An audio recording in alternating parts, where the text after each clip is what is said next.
Cheesecake au citron et aux fruits.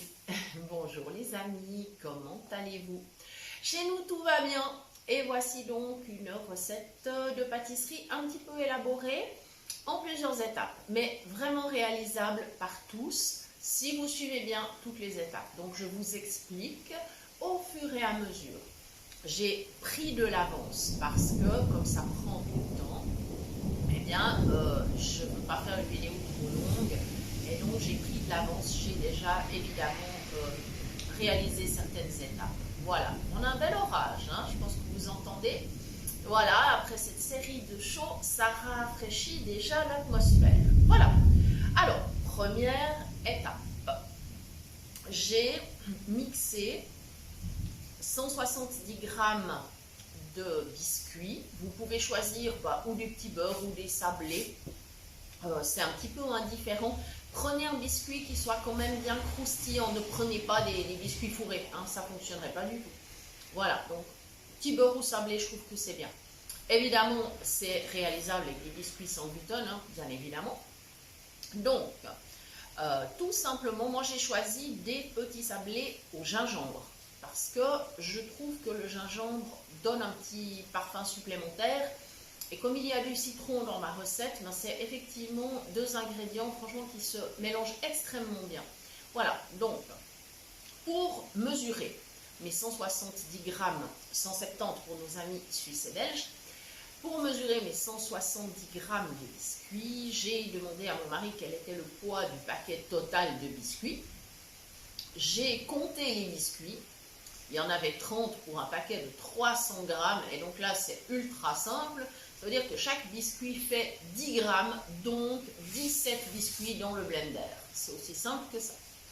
85 grammes de beurre ramolli. Alors là, c'est facile. Une plaquette de 250 grammes, vous prenez le tiers. Et on y est. Donc, encore une fois, là, pas besoin de balance. C'est super facile, vu qu'on m'a demandé dans le groupe, effectivement, de donner les mesures le plus facilement possible et les deux manières. Donc, j'explique, je donne le poids et je donne aussi la manière la plus simple de mesurer. Voilà. Donc, j'ai mis tout ça dans le blender, j'ai laissé ramollir un petit peu le beurre et j'ai mixé. Si vous n'avez pas de blender, eh bien, c'est pas grave, vous pouvez quand même faire la recette. Laissez bien ramollir le beurre dans un saladier. Et puis, vous allez prendre vos biscuits, vous les mettez dans un sachet plastique.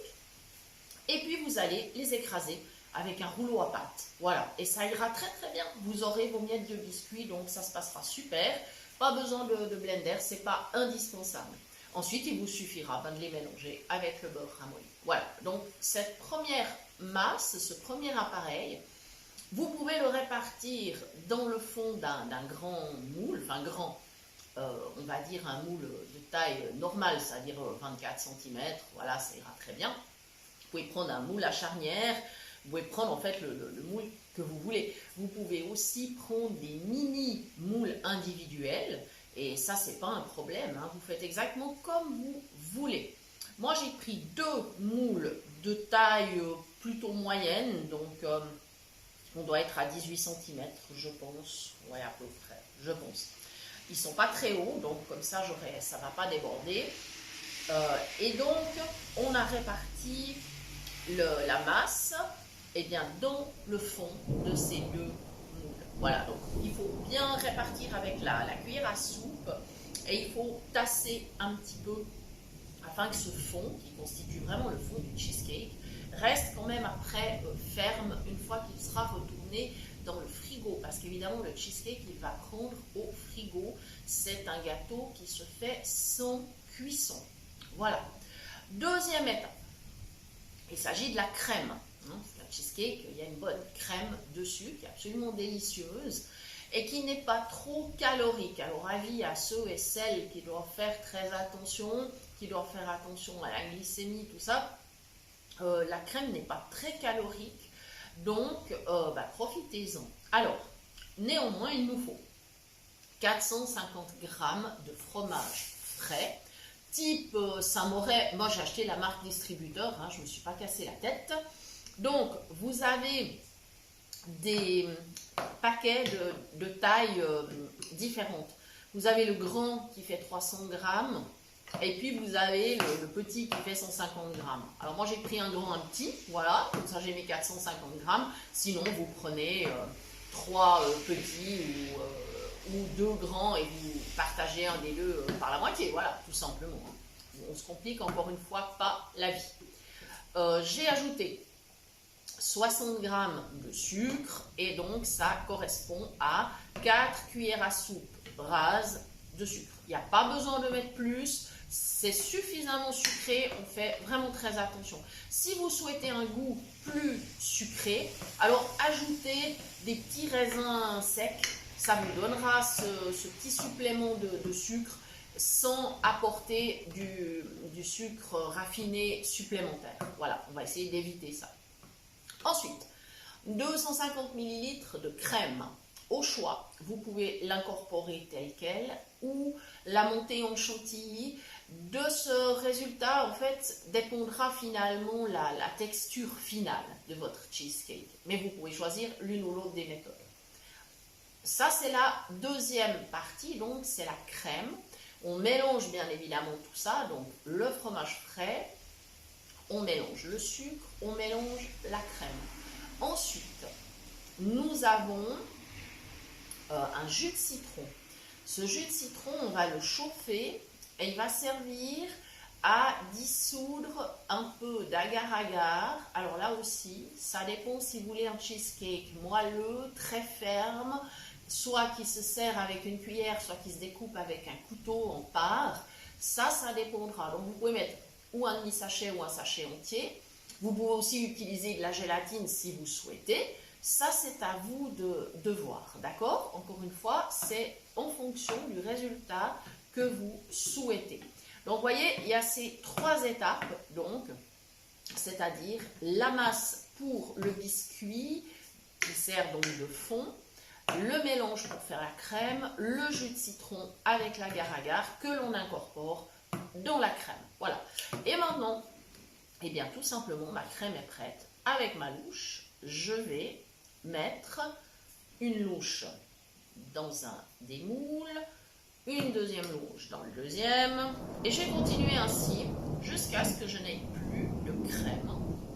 Et si nécessaire, évidemment, après le fond de la louche, je répartirai bien ma crème sur ma masse de biscuit. Voilà, ça partira au frigo. Et ensuite, on va dire 24 heures après. Moi, je vous conseille de le préparer 24 heures à l'avance. Il est meilleur, il est plus frais, il aura bien pris. Je conseille vraiment ça. Et du coup, c'est pratique parce que si vous avez des invités, c'est un dessert que vous préparez 24 heures à l'avance. C'est tout ça de moins de travail le jour même. Voilà. Le jour même, vous pourrez préparer des fruits de saison. Voilà, en ce moment, on a des pêches, des abricots, des mirabelles, on a plein de choses. Donc, simplement, vous préparez vos fruits, vous les coupez en petits morceaux et tout, et vous allez décorer votre cheesecake. Ça peut être aussi avec des petits fruits, hein, framboises, enfin tout ce que vous voulez. Et si vous n'avez pas les fruits frais souhaités sous la main, eh bien, allez piocher du côté des fruits en conserve ou congelés. Bon, ça c'est vraiment selon votre choix. Voilà, vous pouvez utiliser aussi, je sais pas, du kiwi, ça en trouve toute l'année, enfin voilà. Vous avez vraiment le choix. Et ainsi, vous pourrez présenter votre cheesecake. Et puis, vos invités seront ravis de le déguster. Ça, n'ayez crainte, ils seront absolument ravis. Voilà, je suis en train de répartir ma crème. Vous voyez, comme quoi, finalement, c'est pas difficile, ça prend du temps. Voilà, mais c'est vraiment accessible à tous. Tout le monde peut le faire, même les débutants. Il n'y a absolument aucune crainte à avoir. C'est inratable, mais ça prend un petit peu de temps. Voilà. Bien, les amis, je vous rappelle que vous pouvez nous retrouver sur notre page Facebook. Vous pouvez toujours nous écrire un mail à l'adresse suivante, cuisinepratique@mail.ch. Vous pouvez également nous rejoindre dans le groupe WhatsApp Phoenix Cuisine Pratique, où les discussions sont très sympathiques, bien animées, mais très sympathiques, très conviviales. Voilà les amis, merci. Merci de nous avoir suivis et à très bientôt pour de nouvelles idées cuisine.